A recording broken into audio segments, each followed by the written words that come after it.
Alexandre de Moraes acaba de tomar uma decisão dizendo que o Flávio não pode visitar Jair Bolsonaro por 90 dias. Ou seja, coincidência ou não, o Flávio vai ficar sem conversar com o seu pai, o maior líder da direita, até o final do primeiro turno. Mas com certeza isso aí é só mais uma coincidência, como por exemplo essas coincidências aqui. O Bolsonaro, por exemplo, agora está preso e ele não pode sair de casa, obviamente, não pode ter redes sociais, não pode falar por terceiros por redes sociais, não pode fazer nada, literalmente estão matando o cara em vida. Agora não pode receber visita nem do próprio filho, né? Mas como será que o judiciário tratava quando era o Lula preso? E lembrando que há uma diferença gigantesca, né, entre a prisão do Bolsonaro e Lula, né, porque um foi condenado aqui por um golpe, que não teve nem arma, e o outro aqui foi preso por corrupção passiva, lavagem de dinheiro, enfim.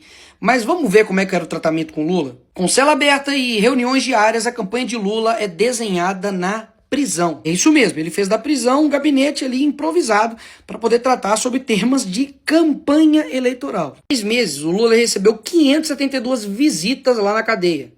Tem entrevista, tanto para imprensa local quanto também internacional. Até Martim da Vila, Chico Buarque foi lá visitar o cara. Ainda na cadeia, o Lula foi lá e recebeu 35 mil cartas, enquanto o Bolsonaro não pode receber nada, absolutamente nada. Nem comunicar para fora, nem que tá de fora também comunicar para dentro também não. Não pode. E durante a campanha eleitoral de 2018, enquanto o Lula estava preso, veio um porta-voz ler uma carta do Lula.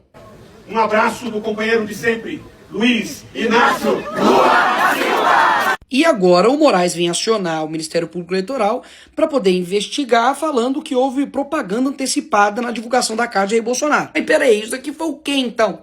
Isso aqui foi o quê? No meio da campanha, literalmente, o cara tava lendo uma carta do Lula que tava na cadeia. Isso é o quê? Isso era o quê que tá acontecendo aqui? Me fala. Inclusive agora a Procuradoria viu propaganda antecipada do Lula sobre as candidatas Marina Silva e Simone Tebet. Engraçado, né, que o Moraes não falou nada, né, não foi atrás. Só foi atrás da carta quando foi Bolsonaro, né? Eu te pergunto, será que isso aqui vai dar alguma coisa? Claro que não, né? Porque já não deu, né? Você lembra disso aqui? Literalmente, ano eleitoral, uma escola de samba recebeu quase 10 milhões de reais para poder fazer campanha pro Lula. Foi isso que aconteceu. Os caras literalmente usaram o número 13 no desfile, usaram os refrões de campanha, colocaram os símbolos do partido, ridicularizaram os opositores. Então, assim, deixou de ser homenagem para virar ato político. Isso é claro para todo mundo. Inclusive, tiveram reuniões dentro do Palácio do Planalto, junto com 2 ministras do governo do Lula e a primeira-dama Janja, para poder tratar sobre o desfile. Mas isso aqui não é campanha antecipada. Campanha antecipada é uma carta que o Bolsonaro mandou e o Flávio leu. E convenhamos, tá? Quando é criminoso mesmo, o cara é bandido, ladrão, traficante, etc e tal, pra mim tinha que receber visita nenhuma. Mas a justiça não faz isso nem com os criminosos de verdade. Que, cara, líder do CV recebe visitas da esposa na penitenciária. A realidade das cadeias do Brasil, que realmente recebem bandidos de verdade, é tipo um resort, ó. Aqui, ó, resort do crime, ó. Em Pernambuco tinha pagode, pilha de dinheiro. Isso que virou os presídios do Brasil, colônia de férias. Aí, pra esses, ainda pode ter visita. Pro cara que roubou, matou, traficou, pra eles podem. Aí, pro cara que tá preso, sem uma condenação de corrupção, de tráfico, de roubo, nada disso, mas por um golpe, um atentado à democracia, aí ele não pode ter visita nem do próprio filho. E de ninguém, né?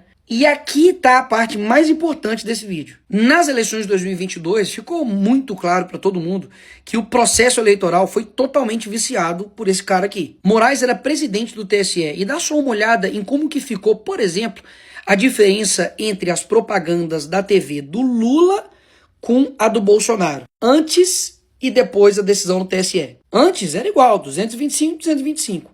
Depois da decisão do TSE, caiu para 55 as inserções da TV do Bolsonaro. Ou seja, o Lula teve 12 vezes mais inserções na TV do que o Bolsonaro na reta final de campanha. Vocês acham que isso influencia a cabeça das pessoas em quem vai votar? Influencia a dinâmica eleitoral? Sim ou não? Mais uma vez, o TSE, durante a campanha, foi lá e proibiu o Bolsonaro de fazer lives dentro do Palácio da Alvorada. Mas o Palácio da Alvorada nada mais é do que a casa dele. Ou seja, o cara não podia fazer live dentro da casa dele. Ele tinha que, sei lá, tinha que sair, fazer na rua. Ele não pôde usar as imagens do 7 de setembro na campanha, né? As imagens lá que as pessoas foram para poder comemorar, enfim, independência do Brasil, etc. Então, não pode. Vai mostrar muito apoio das pessoas a você. Aí o cara vai lá na ONU, dá um discurso, ele é presidente da República, ele quer mostrar isso, né, na campanha eleitoral, como ele de fato defendeu as pessoas, teve coragem de falar as verdades ali na ONU. Ah, mas também não pode, porque isso aí é bom demais. E as pessoas verem que você é bom demais, não vai votar em você, né? Então, proibido. E ainda no mesmo período, quando o Alexandre de Moraes ele anuncia o Lula como presidente eleito da República, me vem esse cara aqui, que nada mais era na época do que o corregedor-geral da Justiça Eleitoral e também relator do processo contra o Bolsonaro, e me fala a seguinte frase no ouvido do Alexandre de Moraes. Aí eu te pergunto, por que essa frase nunca foi explicada? Que missão é essa? Por que foi cumprida? Por que ele falou logo com o Alexandre de Moraes? Foi ele que deu a ordem? Ordem de quê? E por que ele falou isso logo depois que foi anunciado o presidente eleito Lula?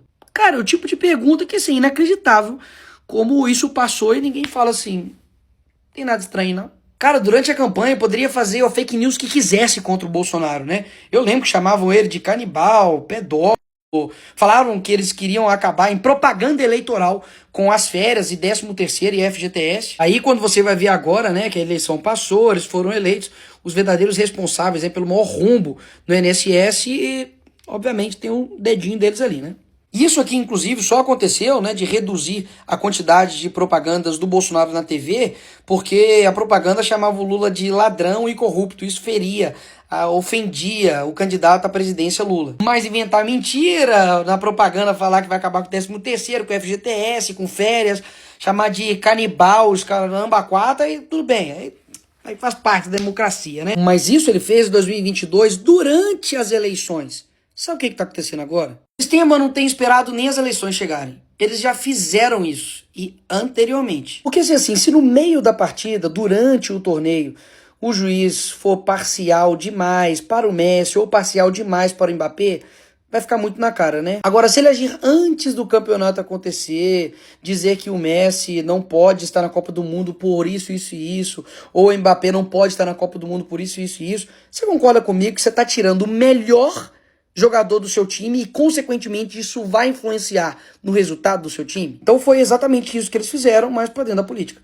Eles tiraram o melhor jogador do lado da direita que a gente tinha.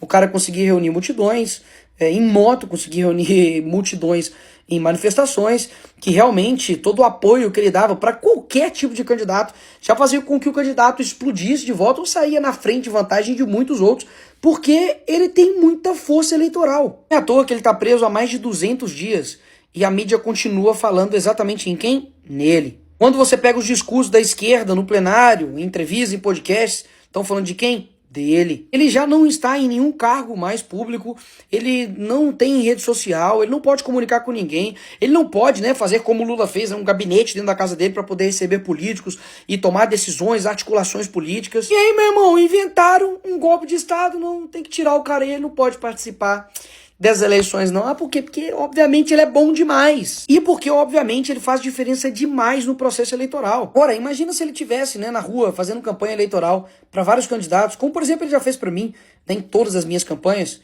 A diferença que isso não faz na corrida eleitoral. A diferença que faria se ele fosse o candidato, ou se ele poderia apoiar o Flávio também, mas aqui fora. Você acha que isso não faria diferença nenhuma? É claro que faria. E é por esse exato motivo que eles agiram de forma preventiva. Fizeram com que ele ficasse fora da disputa eleitoral para não interferir como interferiram de novo em 2022, né, sendo parcial na condução do processo eleitoral e ficar muito na cara. E foram fazendo aquela historinha mesmo do sapo, sabe, na água. Se colocar quente demais, as pessoas olham, né, o sapo pula. Agora, se for esquentando ao pouquinho, né, o sapo morre. E o sapo aí, no caso, é a consciência das pessoas. As pessoas começam a esquecer, começam a achar normal os absurdos que têm acontecido. Porque numa boa, num processo eleitoral, é punk mesmo. É ataque, é defesa, é propaganda, é gente na rua. Eu sei como é que é o jogo político. Mas sério mesmo, a esquerda só quer ganhar no tapetão.